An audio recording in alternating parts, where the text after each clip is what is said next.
एक मेहनती और ईमानदार नौजवान बहुत पैसे कमाना चाहता था, क्योंकि वह गरीब था और बदहाली में जी रहा था। उसका सपना था कि वह मेहनत करके खूब पैसे कमाए और एक दिन अपने पैसे से एक कार खरीदे। जब भी वह कोई कार देखता तो उसे अपनी कार खरीदने का मन करता।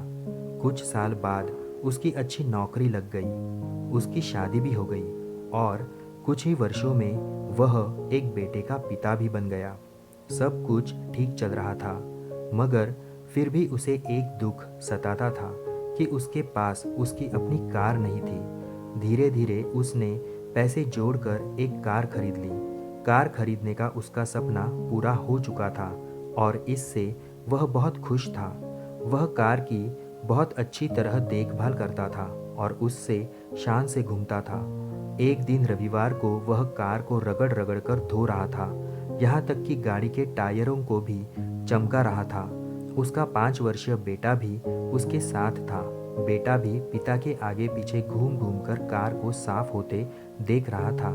कार धोते धोते अचानक उस आदमी ने देखा कि उसका बेटा कार के बोनट पर किसी चीज से खुरच खुरच कर कुछ लिख रहा है।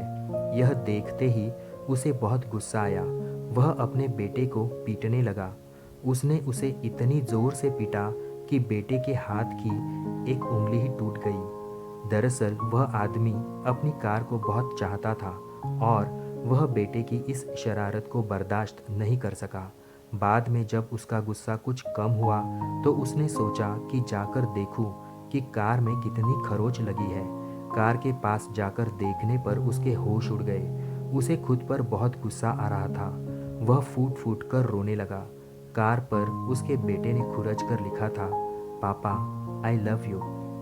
यह कहानी हमें सिखाती है कि किसी के बारे में कोई गलत राय रखने से पहले या गलत फैसला लेने से पहले हमें यह ज़रूर सोचना चाहिए कि उस व्यक्ति ने वह काम किस नीयत से किया है। धन्यवाद।